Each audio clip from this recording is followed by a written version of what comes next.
Hello दोस्तों, मैं धीरेन स्वागत करता हूं आपका एग्ज़ाम स्टडी विद संगीता में। दोस्तों, आज के इस वीडियो में हम बात करेंगे अप्रैल करंट अफेयर 2022 से, यानी कि साप्ताहिक करंट अफेयर की आज हम बात करने वाले हैं 1 से 7 अप्रैल 2022 के बीच में। दोस्तों, यानी कि इस अप्रैल के फर्स्ट वीक में जितने भी मोस्ट इंपॉर्टेंट क्वेश्चन बनते हैं उन सभी क्वेश्चन को इस वीडियो में आज हम फुल डिटेल के साथ कवर करेंगे।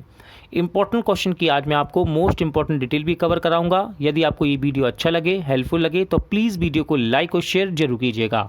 और यदि अब तक आपने हमारे चैनल को सब्सक्राइब नहीं किया है तो प्लीज़ चैनल को सब्सक्राइब जरूर कीजिएगा, जिससे कि आपको मेरे आने वाले नए वीडियो का नोटिफिकेशन टाइम पर मिलता रहे। तो चलिए दोस्तों, हम अपनी क्लास शुरू करते हैं। क्वेश्चन नंबर 1, किसने आईसीसी महिला क्रिकेट विश्व कप 2022 को जीता है? देखिए दोस्तों, इंपॉर्टेंट क्वेश्चन है ये करंट अफेयर 2022 से। तो इस क्वेश्चन का सही आंसर है ऑस्ट्रेलिया। ऑस्ट्रेलिया ने फाइनल में इंग्लैंड को 71 रनों से हराकर 3 अप्रैल 2022 को न्यूजीलैंड के क्राइस्टचर्च में हैंगले ओवल में अपने 7वें महिला विश्व कप का दावा किया, यानी कि 7वां महिला विश्व कप ऑस्ट्रेलिया ने जीता। ऑस्ट्रेलिया ने बोर्ड पर 356 रनों का रिकॉर्ड बनाया। कितना? 356 रनों का रिकॉर्ड।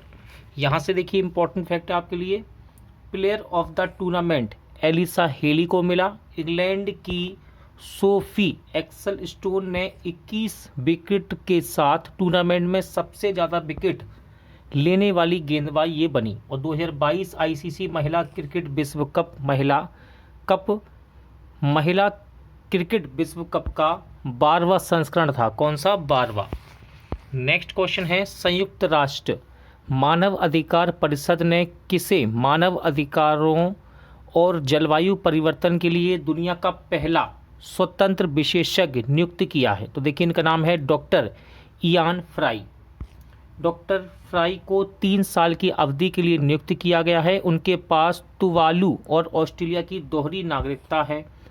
पद संभालने वाले पहले इयान फ्राई होंगे जिनके पास ऑस्ट्रेलिया और तुवालुअन दोनों की राष्ट्रीयता है। किसने क्वीन ऑफ फायर नामक पुस्तक को लिखा है? तो देखिए, क्वीन ऑफ फायर नामक पुस्तक को लिखा है देविकी रंगाचारी ने। किसने? देविकी रंगाचारी ने। पुरस्कार विजेता बच्चों की लेखिका और इतिहासकार देविका रंगाचारी ने क्वीन ऑफ फायर नामक पुस्तक को लिखा है, जो कि झांसी की रानी लक्ष्मीबाई की कहानी का अन्वेषण करती है, यानी कि इस बुक के बारे में बतलाया रहा है। महाराष्ट्र के किस जिले में दुनिया में तीसरा सबसे गर्म स्थान दर्ज किया गया? सही आंसर है चंद्रपुर जिला। एल डोराडो मौसम वेबसाइट के अनुसार चंद्रपुर, जो कि महाराष्ट्र का एक जिला है, दुनिया का तीसरा सबसे गर्म शहर था, जहां अधिकतम तापमान 43.2 डिग्री सेल्सियस था। दुनिया के सबसे बड़े इलेक्ट्रिक क्रूज शिप ने किस देश में अपनी पहली यात्रा की है? इंपॉर्टेंट क्वेश्चन है दोस्तों। तो दुनिया के सबसे बड़े इलेक्ट्रिक क्रूज शिप ने अपनी पहली यात्रा की है चीन में। दुनिया का सबसे बड़ा इलेक्ट्रिक क्रूज जहाज अपनी पहली यात्रा के लिए यांगत्जी नदी के ऊपर और नीचे यात्रा करने के बाद चीन के मध्य हुबेई प्रांत के यीचांग में बंदरगाह पर वापस आ गया है। इस क्रूज जहाज को 7500 किलोवाट घंटे की विशाल आकार की समुद्री बैटरी द्वारा संचालित किया गया। अगला क्वेश्चन है, कौन सा राज्य सब्जियों का शीर्ष उत्पादक बन गया है? सही आंसर है उत्तर प्रदेश। उत्तर प्रदेश सब्जियों का शीर्ष उत्पादक बन गया है। 2020 से 2 साल के बाद 2021-22 फसल वर्ष जुलाई जून में उत्पादन में 10 लाख टन के अंतर के साथ पश्चिम बंगाल दूसरे स्थान पर गिरकर अपना पहला स्थान प्राप्त कर रहा है। नेक्स्ट क्वेश्चन है, किसने मियामी ओपन टेनिस खिताब 2022 को जीता? तो इनका नाम याद रखिएगा, ईगा स्वितेक ने मियामी ओपन टेनिस खिताब को जीता है। हम बात कर रहे हैं दोस्तों महिला वर्ग के बारे में, ठीक है। पोलिश टेनिस स्टार ईगा स्वितेक ने फाइनल मैच में जापान की नाओमी ओसाका को हराकर 2022 मियामी ओपन टेनिस टूर्नामेंट को जीता है। अगला क्वेश्चन है, किसे फार्मा इजी का ब्रांड एम्बेसडर नियुक्त किया गया? सही आंसर है बॉलीवुड अभिनेता आमिर खान को। फार्मा इजी एक परेशानी मुक्त स्वास्थ्य सेवा अनुभव प्रदान करने के लिए समर्पित कंपनी है। किस राज्य सरकार ने मुख्यमंत्री बागवानी बीमा योजना का फसल बीमा पोर्टल लॉन्च किया है? राइट आंसर है हरियाणा। इसके तहत किसानों को प्रतिकूल मौसम और प्राकृतिक आपदाओं के कारण उनकी फसलों को हुए नुकसान की भरपाई की जाएगी। किसके द्वारा? मुख्यमंत्री बागवानी बीमा योजना के द्वारा। किसने हंगरी देश के प्रधानमंत्री के रूप में चौथा कार्यकाल जीता है? इंपॉर्टेंट क्वेश्चन रहेगा दोस्तों। तो हंगरी देश के नए प्रधानमंत्री के रूप में विक्टर ओबरन ने चौथा कार्यकाल जीता है। हंगरी के प्रधानमंत्री विक्टर ओबरन 2022 के लिए देश के आम चुनाव में शानदार जीत से कार्यालय में लगातार चौथी बार जीत इन्होंने हासिल की है। अब देखिए हंगरी यहाँ पर इंपॉर्टेंट बन जाता है। हंगरी की राजधानी है दोस्तों बुडापेस्ट और यहाँ की मुद्रा है हंगेरियन फॉरेंट। किसे संयुक्त राष्ट्र प्रमुख द्वारा शुद्ध शून्य उत्सर्जन प्रतिबद्धताओं पर उच्च स्तरीय विशेषज्ञ समूह में नियुक्त किया गया है? तो उनका नाम है अरुणाभा घोष। नाम याद रखिएगा इनका, अरुणाभा घोष। राष्ट्रीय समुद्री दिवस 2022 का थीम क्या है? तो राष्ट्रीय समुद्री दिवस 2022 का थीम है कोविड-19 से परे सतत शिपिंग। ठीक है, सस्टेनेबल शिपिंग बियॉन्ड कोविड-19। ठीक है, इंग्लिश हिंदी दोनों में लिखा है यहाँ पर, याद रखिएगा। भारत में राष्ट्रीय समुद्री दिवस हर साल 5 अप्रैल को मनाया जाता है और इस वर्ष राष्ट्रीय समुद्री दिवस का 59वां संस्करण है। किसने crunch time Narendra Modi national security crisis नामक पुस्तक को लिखा है? तो देखिए इस पुस्तक के लेखक हैं डॉक्टर श्री राम चेलैया। ठीक है, डॉक्टर श्री राम चेलैया के द्वारा crunch time Narendra Modi's national security crisis नामक पुस्तक को लिखा गया है। किस मंत्रालय ने मंदिर 360 वेबसाइट लॉन्च की है? सही आंसर है सांस्कृतिक मंत्रालय ने।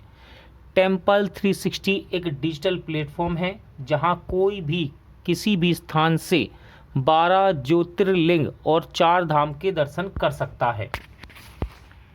किसे दिल्ली मेट्रो रेल कॉरपोरेशन का प्रबंध निदेशक नियुक्त किया गया है? तो विकास कुमार, नाम याद रखिएगा, विकास कुमार जी को दिल्ली मेट्रो रेल कॉरपोरेशन का प्रबंध निदेशक नियुक्त किया गया है। अगला क्वेश्चन है, अंतर्राष्ट्रीय खदान जागरूकता और खदान कार्य सहायता दिवस 2022 का थीम क्या है? तो इसका थीम है सुरक्षित मैदान सुरक्षित कदम सुरक्षित घर। ठीक है, ये हिंदी में है और इंग्लिश में है safe ground safe steps safe house. संयुक्त राष्ट्र का अंतर्राष्ट्रीय खदान जागरूकता और खान कार्य में सहायता दिवस हर साल 4 अप्रैल को मनाया जाता है। कौन 83वीं राष्ट्रीय टेबल टेनिस चैंपियनशिप 2022 की मेजबानी करेगा? सही आंसर है मेघालय, जो कि 18 से 25 अप्रैल तक शिलोंग के Sai indoor training centre NEHU में होगी। यह दूसरी बार है जब पूर्वोत्तर ने दुनिया के सबसे बड़े टेबल टेनिस टूर्नामेंट की मेजबानी की है। किस एक भारतीय अधिकारी को अंतर्राष्ट्रीय दूरसंचार संघ की प्रशासन और प्रबंध पर परिषद की स्थायी समिति का उपाध्यक्ष के रूप में चुना गया है? तो उनका नाम याद रखिएगा, अपराजिता शर्मा। क्या नाम है इनका? अपराजिता शर्मा। अंतर्राष्ट्रीय दूरसंचार संघ का मुख्यालय जिनेवा स्विट्जरलैंड में है और इसकी स्थापना की गई 17 मई 1865 को। किसे अस्पताल और स्वास्थ्य सेवा प्रदाताओं के लिए राष्ट्रीय प्रत्यानन बोर्ड के नए अध्यक्ष के रूप में नियुक्त किया गया है? सही आंसर है महेश वर्मा। क्या आंसर है इसका? महेश वर्मा जी को। अगला क्वेश्चन है, किसने भारतीय भूवैज्ञानिक सर्वेक्षण के महानिदेशक के रूप में कार्यभार संभाला है? सही आंसर है doctor S Raju. Doctor S Raju RS गरखल का स्थान लेंगे। ठीक है, RS गरखल को इन्होंने रिप्लेस किया है। किसने खेलो इंडिया यूनिवर्सिटी गेम्स 2021 का लोगो, शुभांकर, जर्सी और गान को लॉन्च किया है? राइट आंसर है केंद्रीय युवा मामले और खेल मंत्री अनुराग ठाकुर ने। किसने? अनुराग ठाकुर ने। विश्व ऑटिज्म जागरूकता दिवस 2022 का थीम क्या है? तो विश्व ऑटिज्म दिवस जागरूकता दिवस 2022 का थीम है सभी के लिए समावेशी गुणवत्ता शिक्षा। इंग्लिश में भी लिखा है inclusive quality education for all. देखिए हिंदी में इसको बोलते हैं विश्व आत्म केंद्रित जागरूकता दिवस। ठीक है, कब मनाते हैं? तो इसको प्रतिवर्ष 2 अप्रैल को संयुक्त राष्ट्र के सदस्य राज्यों के द्वारा मनाया जाता है। किसके द्वारा? अल रेहला फीफा विश्व कप कतर 2022 के लिए आधिकारिक मैच बॉल का अनावरण किया गया। सही आंसर है एडिडास। यह एडिडास की 14वीं विश्व कप गेंद है और इसे सबसे तेज खेल गति को समायोजित करने के लिए डिज़ाइन किया गया है। अगला क्वेश्चन है किसने फास्टर नाम से एक सॉफ्टवेयर को लॉन्च किया है? सही आंसर है हमारे वर्तमान मुख्य न्यायाधीश NV रमन्ना ने। ठीक है दोस्तों, सबसे पहले याद रखिएगा फास्टर, इसका फुल फॉर्म क्या है? इसका फुल फॉर्म देखिए लिखा है, इसका फुल फॉर्म है fast and secure transmission of electronic records. ठीक है, यह एक डिजिटल प्लेटफॉर्म है जो सर्वोच्च न्यायालय को एक सुरक्षित इलेक्ट्रॉनिक चैनल के माध्यम से उपयुक्त अधिकारियों को अंतरिम आदेश, स्टे ऑर्डर और जमानत आदेश भेजने की अनुमति देता है। किस रेजिमेंट की 2 बटालियन को थल सेना प्रमुख ने प्रेसिडेंट कलर्स भेंट किए हैं? तो देखिए इस रेजिमेंट का नाम है डोगरा रेजिमेंट। डोगरा रेजिमेंट को की 2 बटालियन को थल सेना प्रमुख के द्वारा प्रेसिडेंट कलर्स भेंट किया गया है। अगला क्वेश्चन है किस राज्य सरकार ने कैदियों के लिए व्यक्तिगत ऋण देने की योजना शुरू की है? सही आंसर है महाराष्ट्र।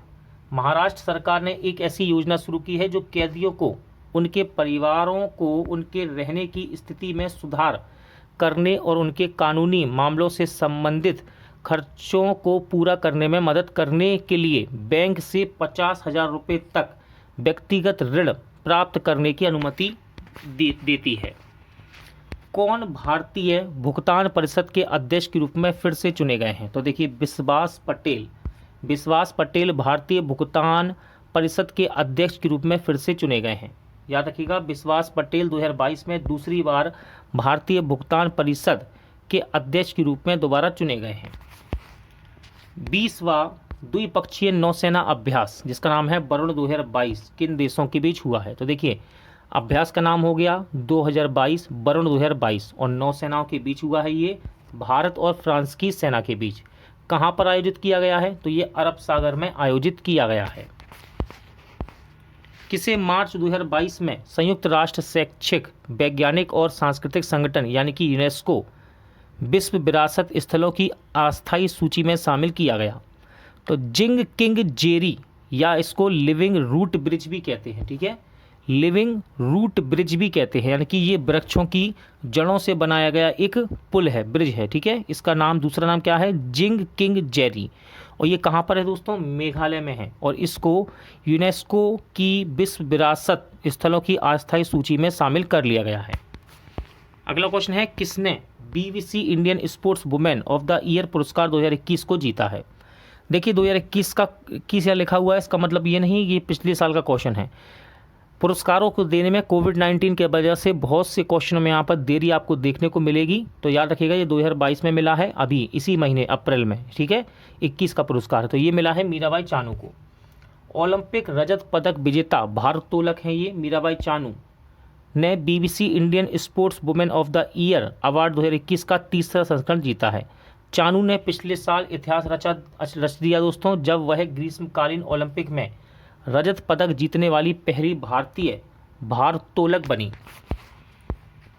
नेक्स्ट क्वेश्चन है मिगुएल बेन डेम का निधन हुआ, वे कौन थे? तो ये बेल्जियम के एक फुटबॉलर थे, वयोवृद्ध बेल्जियम फुटबॉलर, क्या नाम है इनका? मिगुएल बेन डेम का 28 वर्ष की आयु में ल्यूकीमिया से लंबी लड़ाई के बाद निधन हो गया। इंपॉर्टेंट क्वेश्चन रहेगा कौन Duff and Phelps celebrity brand valuation report 2021 में शीर्ष स्थान पर हैं? सही आंसर है विराट कोहली।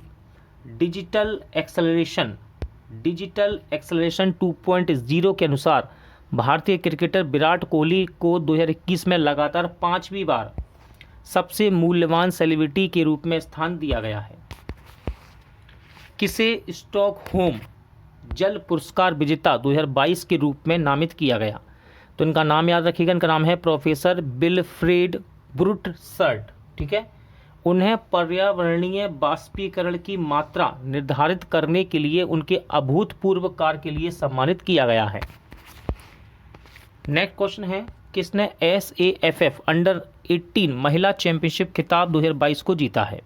राइट आंसर है भारतीय महिला टीम ने। भारत को SAFF अंडर 18 महिला फुटबॉल चैंपियनशिप के तीसरे संस्करण में विजेता घोषित किया गया है। महिलाओं की अंडर 18 राष्ट्रीय टीम के लिए अंतर्राष्ट्रीय फुटबॉल प्रतियोगिता का 2022 का संस्करण झारखंड में JRD Tata sports complex Jamshedpur में आयोजित किया गया था। किससे देहरादून में वन अनुसंधान संस्थान के अगले निदेशक के रूप में नियुक्त किया गया है? तो डॉक्टर रेणु सिंह को देहरादून में वन अनुसंधान संस्थान के अगले महानिदेशक के रूप में नियुक्त किया गया है। FEDEX ने भारतीय मूल के किस व्यक्ति को नया CEO नियुक्त किया है? सही आंसर है राजा सुब्रमण्यम। देखिए, दुनिया की सबसे बड़ी एक्सप्रेस परिवहन कंपनी है FedEx कह सकते हैं इसको आप, या फिर आप FEDEX भी इसको बोल सकते हैं। किस देश ने 1986 के बाद पहली बार फुटबॉल विश्व कप में प्रवेश किया है? सही आंसर है कनाडा। टोरंटो में जमैका को 4-0 से हराकर कनाडा ने 36 वर्षों में पहली बार कतर 2022 फुटबॉल विश्व कप के लिए क्वालिफाई किया है। राष्ट्रीय सांस्कृतिक महोत्सव 2022 का 11वां संस्करण सफलतापूर्वक कहाँ आयोजित किया गया? राइट आंसर है आंध्र प्रदेश में। सांस्कृतिक महोत्सव 2022 की शुरुआत आर्ट्स कॉलेज ग्राउंड राज महेंद्र बर्मन आंध्र प्रदेश के राज्यपाल श्री विश्वभूषण हरिचंद द्वारा केंद्रीय संस्कृति पर्यटन मंत्री और डोनर GK रेड्डी की उपस्थिति में आज़ादी का अमृत महोत्सव के हिस्से के रूप में की गई थी। किसने पूर्ति प्रदत्त श्री सौम्य नामक पुस्तक को लिखा है? तो इस पुस्तक के राइटर हैं के श्याम प्रसाद। कौन है? के श्याम प्रसाद। किसने दुबई में भारतीय आभूषण प्रदर्शनी केंद्र भवन का उद्घाटन किया है? राइट आंसर है वर्तमान केंद्रीय वाणिज्य और उद्योग मंत्री पीयूष गोयल जी ने। कौन भारतीय बैडमिंटन संघ के अध्यक्ष के रूप में फिर से चुने गए हैं? तो हेमंत बिस्वा शर्मा को भारतीय बैडमिंटन संघ का दोबारा से अध्यक्ष चुना गया है। किसने वेब पोर्टल मोदी स्टोरी का उद्घाटन किया है? राइट आंसर है सुमित्रा गांधी कुलकर्णी।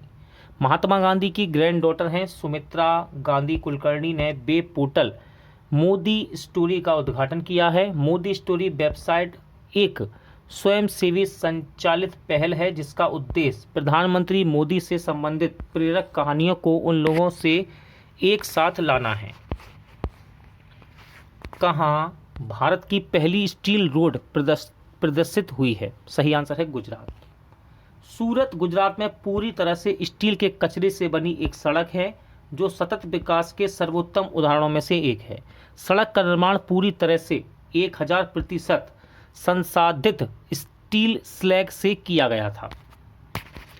किस अभिनेत्री को टाइम 100 इम्पैक्ट अवार्ड 2022 के पुरस्कार विजेताओं में से एक के रूप में नामित किया गया है? राइट आंसर है दीपिका पादुकोण को। पुरस्कार विजेताओं में से एक के रूप में नामित किया गया है। अभिनेत्री को अपने लिव लव लॉफ फाउंडेशन के माध्यम से मानसिक स्वास्थ्य संघर्षों और जागरूकता बढ़ाने में उनके काम के लिए टाइम 100 इम्पैक्ट अवार्ड सूची में शामिल किया गया है। अगला क्वेश्चन है किसे अंतर्राष्ट्रीय श्रम संगठन का अगला महानिदेशक नियुक्त किया गया? तो इनका नाम है गिलबर्ट होंगावो। क्या नाम है इनका? Gilbert Houngbo. इन्हें अंतर्राष्ट्रीय श्रम संगठन का अगला महानिदेशक नियुक्त किया गया है। याद रखिएगा, अंतर्राष्ट्रीय श्रम संगठन की स्थापना 1919 में हुई थी और इसका मुख्यालय जिनेवा स्विट्जरलैंड में है। किसने दूसरे कार्यकाल के लिए गोवा के मुख्यमंत्री के रूप में शपथ ली है? सही आंसर है प्रमोद सावंत। प्रमोद सावंत लगातार दूसरे 5 साल के लिए कार्यकाल के लिए 28 मार्च 2022 को गोवा के मुख्यमंत्री के रूप में शपथ ली है। सावंत ने हाल ही में संपन्न 2022 गोवा विधानसभा चुनाव में भाजपा का नेतृत्व करते हुए 40 सदस्यीय गोवा विधानसभा में 20 सीटें जीती हैं। डीआरडीओ ने भारतीय सेना MRSAM मिसाइल का सफल परीक्षण कहाँ से किया? राइट आंसर है उड़ीसा के चांदीपुर तट से। रक्षा अनुसंधान और विकास संगठन यानी कि डीआरडीओ की बात कर रहा है ये, ने उड़ीसा के तट पर एकीकृत परीक्षण रेंज चांदीपुर में उच्च गति वाले हवाई लक्ष्यों के खिलाफ मध्यम दूरी की सतह से हवा में मार करने वाली missile medium range surface to air missile, जिसका शॉर्ट नेम है MRSAM, के भारतीय सेना संस्करण के 2 सफल उड़ान परीक्षण किए हैं। किसे broadcast audience research council India के बोर्ड ने IPG मीडिया ब्रांड्स इंडिया के CEO के रूप में अध्यक्ष चुना है? सही आंसर है शशि सिन्हा। क्या नाम है इनका? शशि सिन्हा इनका नाम है। राष्ट्रपति रामनाथ कोविंद जी ने किस INS को प्रेसिडेंट कलर भेंट किया? राइट आंसर है कलर बलसुरा। भारत के राष्ट्रपति रामनाथ कोविंद जी ने गुजरात के जामनगर में भारतीय नौसेना के जहाज INS यानी कि इंडियन नेवल शिप बलसुरा को प्रतिष्ठित प्रेसिडेंट कलर का सम्मान दिया है। अगला क्वेश्चन है, भीम बहादुर गुरंग का निधन हुआ, वे कौन थे? तो ये याद रखिएगा दोस्तों, इंपॉर्टेंट नाम है ये। सिक्किम के तीसरे मुख्यमंत्री थे भीम बहादुर गुरुंग। गुरुंग ने 1947 में सिक्किम राज्य कांग्रेस पार्टी के साथ अपने राजनीतिक जीवन की शुरुआत की। बाद में 1958 में उन्हें महासचिव नियुक्त किया गया। उन्हें 11 मई से 24 मई 1984 तक सिक्किम के तीसरे मुख्यमंत्री के रूप में भी इन्होंने कार्य किया। पूरा वीडियो देखने के लिए धन्यवाद दोस्तों। जल्द मिलते हैं नेक्स्ट वीडियो के साथ।